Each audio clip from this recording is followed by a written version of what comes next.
Tonight, the votes have been cast, and Ted Cruz and Bernie Sanders proved Oklahoma favorites tonight on News 30. And an all-female cast is putting a new twist on an old classic.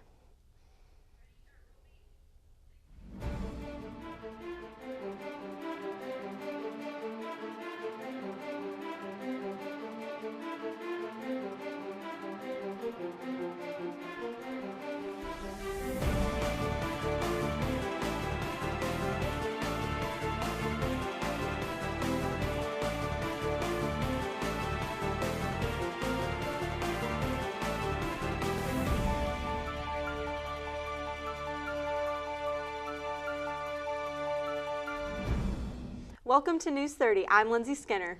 And I'm Alyssa Speraza. The votes are in for the primary election on Super Tuesday. Democratic candidate Hillary Clinton was able to establish herself as the party's frontrunner after beating out Bernie Sanders in 7 states. Sanders, meanwhile, claimed victories in 4 states, including Oklahoma, and pledged to continue his campaign despite the loss. The frontrunner for the Republican Party is Donald Trump, who won 7 states on the GOP side. Republican candidate Ted Cruz won 3 states, including Oklahoma, Arkansas, and his home state of Texas. Rubio won his first victory of the campaign with Florida. The results of the upcoming primaries are caucuses in other states such as Michigan, Kansas, Nebraska, and Maine. That will further the impact of the campaign. Super Tuesday has quite the effect on Oklahoma this week. Statewide, there are near 890,000 registered Republicans, near 840,000 registered Democrats, and more than 270,000 independents. Between January 15th and February 5th, nearly 30,000 people either registered to vote or switched parties.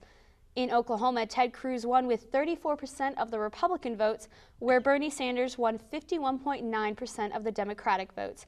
News 30 will keep you posted with presidential updates. Leonardo DiCaprio has finally won an Oscar. The world-famous actor's performance in the film The Revenant was enough for him to finally claim his Academy Award. The star of films such as The Titanic, The Great Gatsby, and The Wolf of Wall Street has been nominated 5 times previously, but this is his first win. Prior to last Sunday, DiCaprio was considered to be one of the best actors to have never won an Oscar. It is unlikely the star will have a repeat victory next year, as his next film will most likely not be released until 2017. Aubrey McClendon, an executive for Chesapeake Energy, died in a single vehicle car crash earlier this week. He was under investigation for breaking federal antitrust laws. McClendon is recognized as a pioneer in the American gas industry, praised for taking risks and proposing the use of shale gas. Astronaut Scott Kelly and Russian cosmonaut Mikhail Kornienko returned to Earth on Tuesday after almost a year in space. Their 340-day mission was the longest in history, giving scientists information on how long-term space flight affects the human body. Along with other experiments performed in their time on the space station, this research is helping pave the way to Mars missions and beyond, allowing astronauts to travel further than has ever been possible. And the Federal Bureau of Investigation and Apple are going head-to-head in court. The FBI is attempting to unlock a phone owned by the late shooters of the San Bernardino mass shooting in California. The phone will automatically erase all data upon 10 incorrect password entries. Apple has refused to create a software to unlock the phone, claiming it would weaken the security of the iPhone. Apple and the FBI met at Congress last Tuesday. St. Anthony's is opening a new wing. And an unexpected group needs your help with some book donations. Stay tuned. Welcome back to News 30. Last week, 2 were arrested in Pittsburgh County for attempting to smuggle various items into a state prison. 23-year-old Brandon Morgan and 20-year-old Rainisha were charged with conspiracy to deliver contraband to a state prison and possession of marijuana with intent to distribute. Authorities confiscated 27 pounds of tobacco, 4 pounds of marijuana, and 23 cell phones from the car. Police could not comment on which prison was involved, but the investigation is ongoing. Need to clear some space on your bookshelf? You're in luck. The Potawatomi Safety Center Library Association is looking for book donations. The center is specifically seeking paperback books for donations for detainees. The organization is known for providing books and literacy classes for inmates at the county jail. Donors can drop off books at the Shawnee or Tecumseh libraries. Anyone who would like to become a literacy volunteer can contact the Safety Center's office at 273-3334. Shawnee's very own St. Anthony's Hospital is having an open house on Tuesday, March 8th. Reporter Micah Murphy interviewed St. Anthony's public relations consultant, Carla Talat, about the new additions. St. Anthony is the only full-sized hospital in Shawnee, which is why they have added 119,000 square feet of space in order to better serve the community. Carla Talat informs us why the new addition is beneficial for Shawnee. We deliver about 1,000 babies every year, and so all of their rooms stay very busy, so we can't really shut down a couple of rooms to do a total remodel. This new addition will include a new women's center, a new intensive care unit, and a surgery center with 4 new operating rooms. In a brand new labor and delivery area and brand new nursery, it'll be a total lockdown unit. And so we're really excited about that for the safety of our patients and the babies. This Tuesday between 1 and 6 p.m., the new West Edition of St. Anthony will be open to the public for viewing. Reporting for News 30, this is Micah Murphy. The popular television show American Ninja Warrior is coming to Oklahoma. This obstacle challenge-based show has announced it will be filming near the state capitol from March 6th to the 17th. The episodes that will be filming are a city final series featuring contestants who have already passed the preliminary round. Shawnee commissioners have approved a revenue of over $400,000. They also approved a new Shawnee position projected to save the county thousands of dollars. The position county electrician will receive a salary of somewhere near or above $37,000 a year. This position is important to Shawnee's budget because the county outsourced nearly $90,000 worth of electrical work last year alone. A remake of an old favorite releases their first official trailer. And an OBU production premieres tomorrow that you will want to see. Stay tuned. Welcome back to News 30. The Zika virus has made its way into Oklahoma. State officials confirmed that 2 state residents have acquired the virus during international travel. Zika is transmitted primarily through mosquitoes.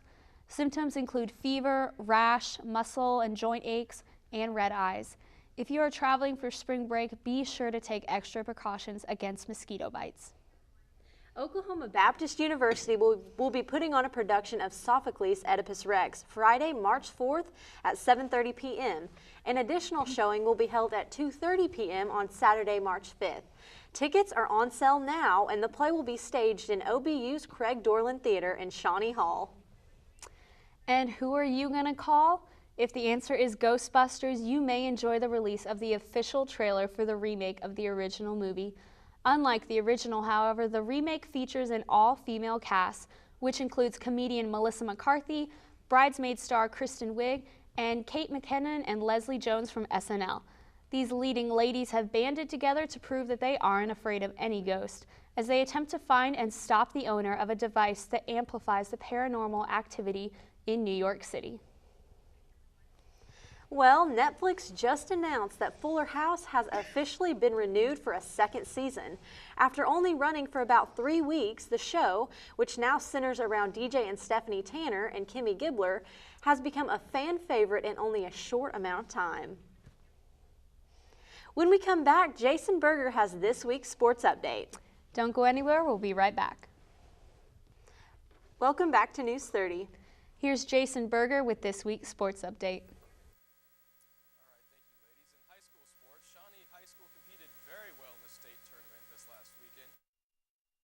And 3rd in the state tournament. Creed Humphrey, who was undefeated before the tournament, took 2nd place after a tough loss in the first round of the tournament. Caden McLaurin also fought hard in his 2 consolation matches and finished the day with a 3rd place win. Congrats to both of these talented athletes. In OBU sports, the Bison baseball team stomped Bacone College 15-0 on Monday night, improving their record to 11-4. The Bison turned Ford Park into batting practice early and built on their assault as the game went on. After scoring 6 runs in the first inning, several Bison had big days, including center fielder Ryan Joyce, who went 2 for 3 with 3 RBIs, and designated hitter Brandon Cuddy, who posted the same stats with 2 hits and 3 RBIs. Both players each had a home run, as well as Hunter Heath, who was able to knock out a 3-run jack in the 5th inning. The Bison take on Harding University on the road tomorrow night in Searcy, Arkansas. In Major League Baseball news, the Players Association and MLB officials have eliminated the takeout slide, also known as the rolling block slide, primarily to avoid injuries during double play attempts. The rule change comes as a result of a play that happened during last year's National League Playoff Series when the Los Angeles Dodgers' Chase Utley slid into New York Mets shortstop Ruben Tejada and thus breaking his leg. Although Utley was simply trying to break up the double play, the new rule attempts to eliminate the situation from happening again. The new rules state that a runner sliding into second has to make a bona fide attempt not just to slide into the base, but also to remain on the base. The new rules go on to say that runners will not be allowed to change their pathway to the base in the middle of a slide to break up a double play. It elaborates that a runner cannot make contact with an infielder before he makes contact with the ground. The new rule goes into effect with the start of the 2016 season. That's all for this week's sports. Back to you, ladies. Thanks, Jason. Well, here's one snake that may have bitten off more than he could chew when he swallowed someone's purple teddy bear. The snake, a 6-foot-long carpet python, swallowed the bear whole, putting an unusual bulge in his stomach.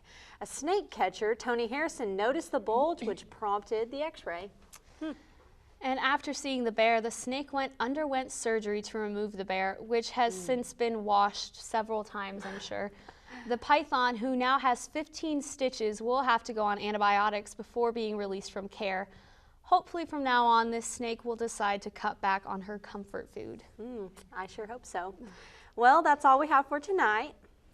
And be sure to follow us on our social media, where you can get updates, find exclusive web content, behind-the-scene photos, and watch previous shows.